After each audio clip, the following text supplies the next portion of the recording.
Picture this, a massive vault holding 165 trillion yuan, about 24 trillion US dollars. It belongs to 800 million people who are tightly gripping their wallets, bracing for a rainy day. Now imagine a government trying everything in its power to pry those wallets open. I mean, it's just a staggering image, isn't it? It really is. We are talking about an amount of money that could essentially reshape the entire global financial landscape. Right. I mean, how that vault gets unlocked. Or if it ever does. Right, exactly. Whether those citizens ever feel, safe enough to truly open it, that's the single most important factor deciding what the next decade of the global economy looks like. Which makes it the absolute perfect mission for our deep dive today. We're unpacking the blueprint for China's upcoming 15th five-year plan and what looks to be just an absolutely historic economic pivot. Oh, for sure. Historic is almost an understatement. Right, because for decades, we've all known China as the undisputed factory of the world. Like, their entire growth model relied on being this massive export powerhouse, just pouring unimaginable amounts of money into heavy physical investments. Yeah, the concrete and steel era. Exactly. They built the bridges, they built the high-speed rail, the mega factories, but now they're attempting this monumental high-wire shift away from that old model, aiming directly toward a consumer-driven economy. And we're talking about fundamentally rewiring how the second largest economy on Earth functions day to day. And, that rewiring isn't happening in a vacuum. Not at all. I mean, whether you are tracking global markets for your retirement portfolio, or maybe you're working in a healthcare startup, or you're just, genuinely curious about the future of the global supply chain, this pivot is going to ripple directly into your daily life. Oh, absolutely. It changes the cost of the goods you buy, it alters global trade routes, and it dictates where massive multinational companies are going to place their bets for the next, 20 years. Yeah. And to really grasp the scale of the mountain they're trying to climb here, we have to look at the baseline data. Lay it on us. So currently, domestic consumption in China, meaning the money regular citizens spend on goods and services, is stuck at an estimated 41% of their GDP. Okay. But when you look at the projections from economists, specifically the recent modeling out of Bloomberg Economics, they forecast that to power the next leg of their economic expansion, consumption needs to hit 46% of the economy by 2030. Okay, let's unpack this. Because a jump from 41% to 46% might sound like, I don't know, a minor statistical bump if you're just glossing over a spreadsheet. Right, just 5 points. Yeah, just 5%. But in an economy of this massive scale, that 5% represents trillions of dollars. It represents a complete top-to-bottom transformation of societal behavior. It's massive. It's like, think of a restaurant that has survived solely on massive bulk takeout orders for 30 years. Oh, I like that analogy. Right. And suddenly they realize the neighborhood is changing, external demand is shrinking, and now they desperately need to convince 800 million middle-class locals to actually walk in, sit down in their dining room, and order a three-course meal just to keep the lights on. What's fascinating here is that slowing external demand is exactly what makes this pivot so urgent. The sheer amount of pressure forcing that restaurant's hand right now is unprecedented. Because the old model is breaking down. Completely. I mean, the old growth model is facing fierce headwinds from literally every direction. First, you have these intense industrial adjustments that are cutting prices across the board, which is just squeezing profit margins for manufacturers. Second, you have a deeply shaky property sector. And historically, up to 70% of household wealth in China has been tied up in real estate. Wow, 70%. Yeah, 70. Yeah.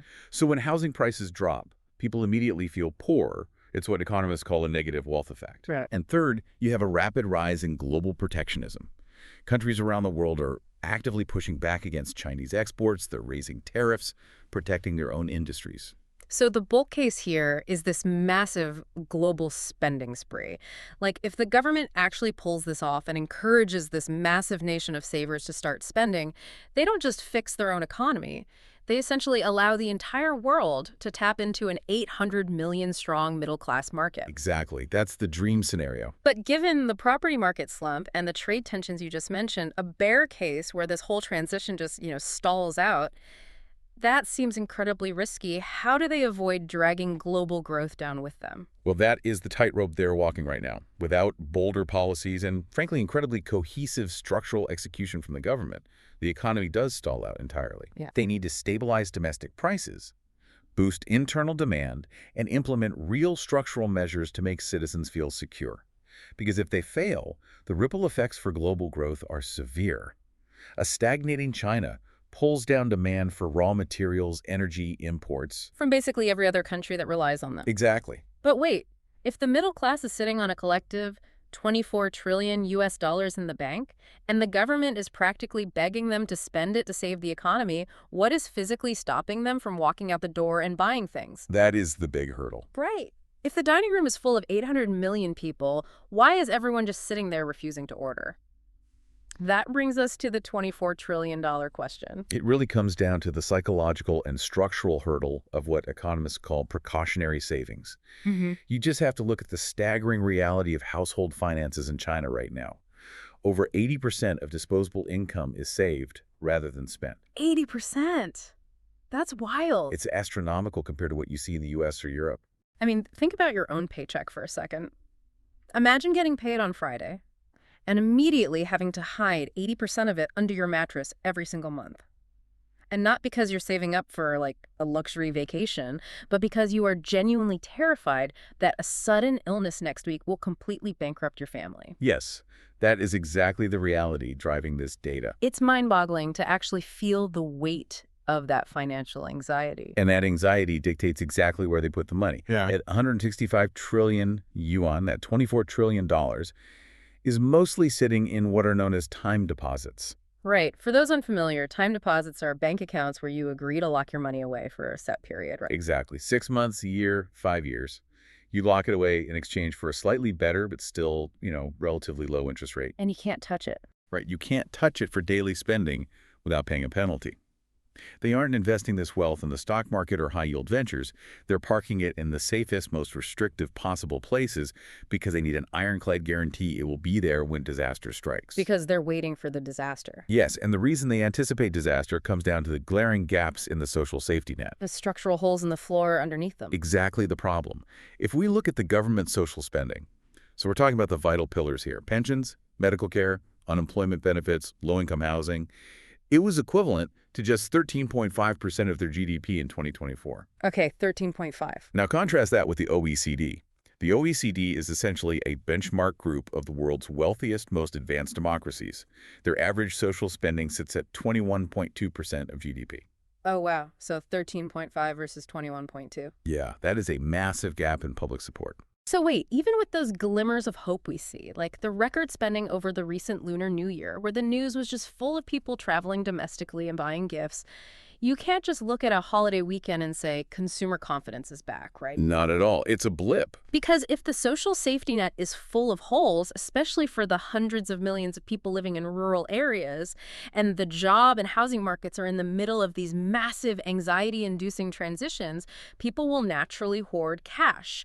It's not a cultural quirk, it's just a completely rational survival mechanism. It is the only logical choice for a household planner.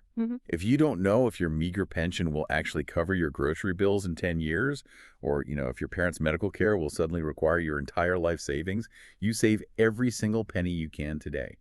The evolving and often insufficient social protection system practically mandates this hoarding behavior. Right. So to fix this, to get people to stop saving for a rainy day, the government has to completely change the environment. Like, they have to make it stop raining. And that requires changing not just how much people buy, but what they're actually buying. And this is where we see the pivot take shape. It's important to clarify a major misconception here, actually.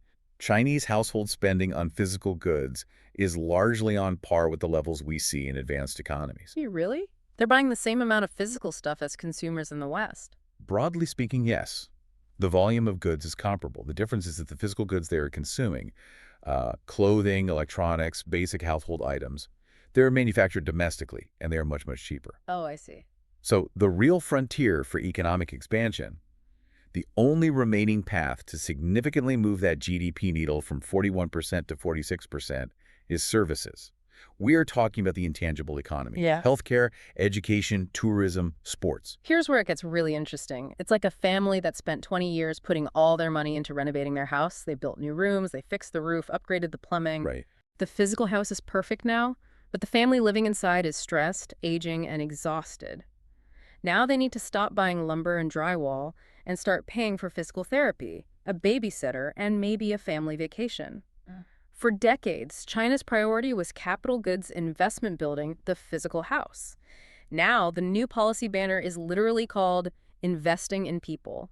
It's flipping the script from investing in concrete bridges to investing in human bridges. That's a great way to put it. And nowhere is that investment more critical or, frankly, more daunting than in aged care.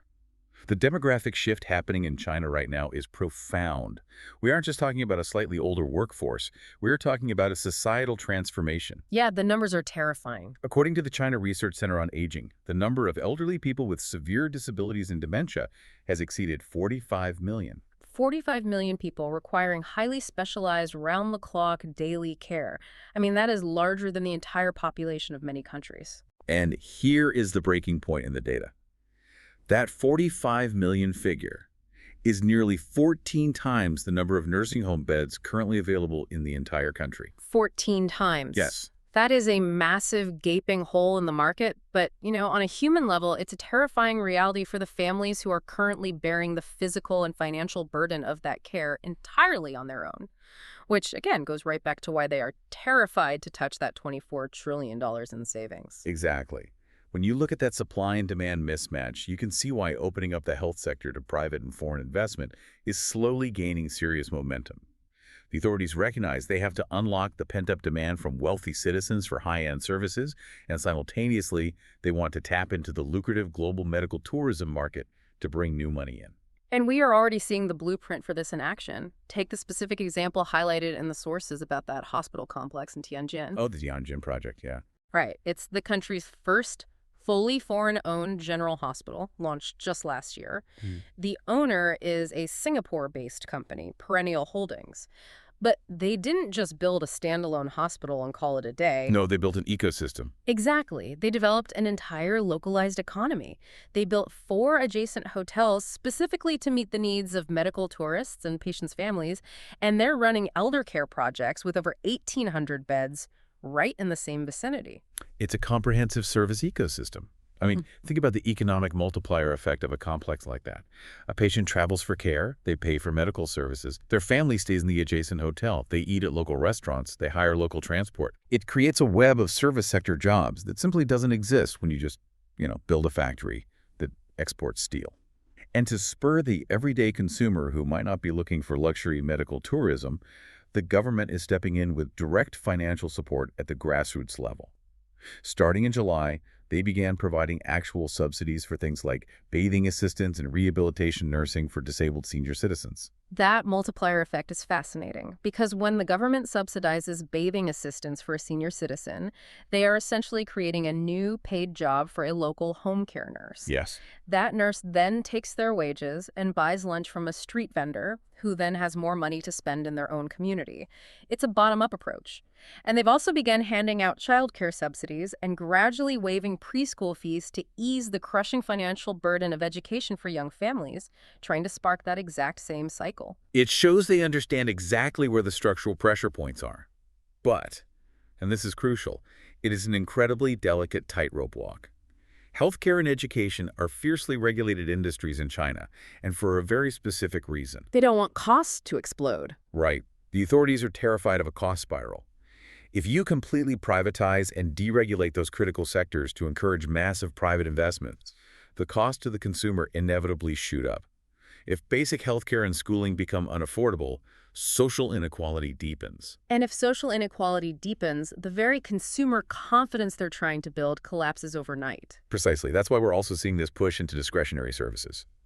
A key advisor to the State Council recently released a major report explicitly identifying tourism and sports as critical areas for supply improvement. Oh, so like fun stuff. Yeah, exactly. The government is actively nurturing and promoting entirely new domestic revenue streams, like backing regional football leagues, funding local tourist sites, and even heavily promoting street food culture. They want you to take your family to a local soccer match, buy some street food outside the stadium, and book a domestic weekend vacation.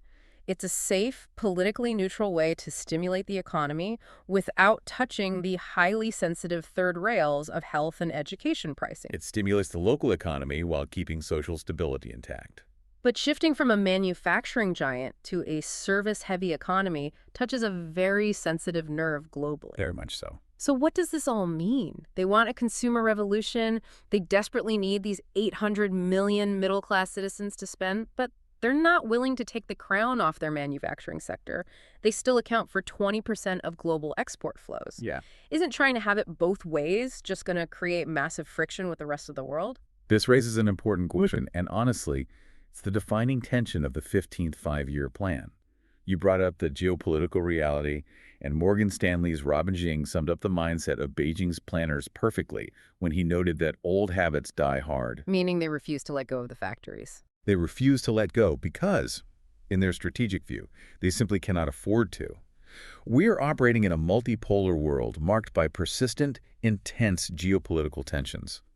For Chinese leadership, national security and self-reliance increasingly take precedence over sheer economic growth numbers. Right. And that reinforces their deeply entrenched belief that hard manufacturing, the ability to physically build things, is the absolute non-negotiable foundation of national strength. It's a fortress mentality. Like if supply chains break down globally or if trade wars escalate into embargoes, you need to be able to manufacture your own solar panels, your own cars, and your own computer chips. You can't defend a country with regional football leagues and street food. Exactly, the mindset. Yeah. Leading economic advisors in Beijing continually point out that policy priority has always and will always focus on industry and the tradable sector.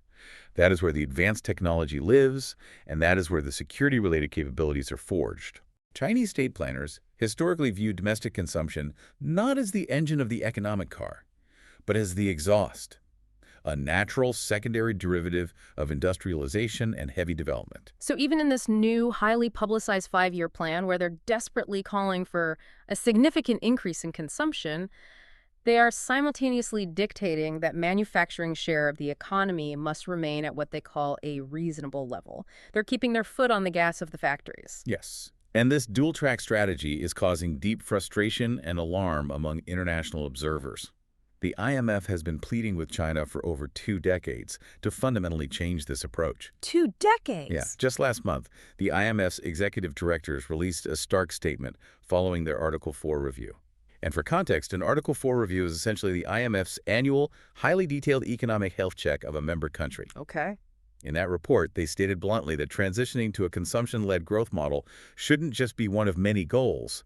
It must be the overarching priority, not a side project, the primary focus. Because if China keeps prioritizing manufacturing, heavily subsidizing their factories, and trying to export their way out of their current domestic economic slowdown, it creates massive, tangible collateral damage for workers and industries in other countries. But the math is inescapable. Yeah. The global market simply cannot absorb that staggering volume of subsidized Chinese exports without domestic industries in other countries getting utterly crushed Right. by the underpriced competition. Right. And we are seeing this play out in real time right now, no longer just in cheap consumer goods, but in higher value advanced sectors like the automotive industry. Hey, imagine you work at a car manufacturing plant in Slovakia. Your livelihood, your community's economy, depends entirely on European demand for the cars you build. Exactly. If China continues to overproduce highly advanced, heavily subsidized electric vehicles because their own citizens are saving their money rather than buying them,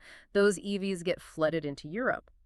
Your local plant simply cannot compete on price, and suddenly a policy decision made in Beijing threatens your job in Bratislava. It is a direct existential threat to economies that have built their middle class on auto manufacturing.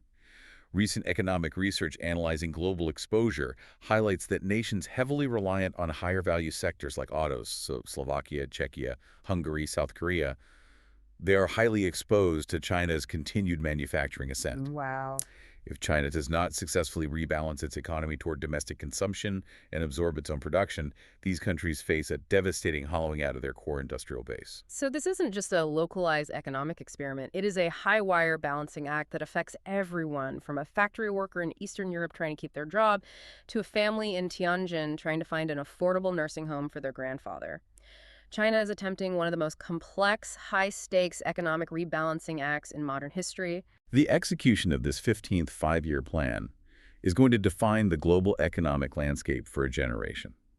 If the domestic consumer market does grow steadily as some state researchers predict. It will become significantly easier for foreign service companies, from hospital operators to software developers, to access this massive, lucrative Chinese market. But if they fail to build that social safety net, or if they cling too tightly to their export ambitions because they believe maintaining massive foreign market share is critical for their national security, then global manufacturing faces an era of brutal, zero-sum export competition that will spark trade wars across the globe. It is a profound transition, fraught with contradictions, and as we've seen, one that touches every single corner of the global market. It truly is. And I want to leave you with a final concept to mull over today as you watch this massive economic drama play out in the headlines. We are talking about a country where the per capita GDP has now crossed $13,000.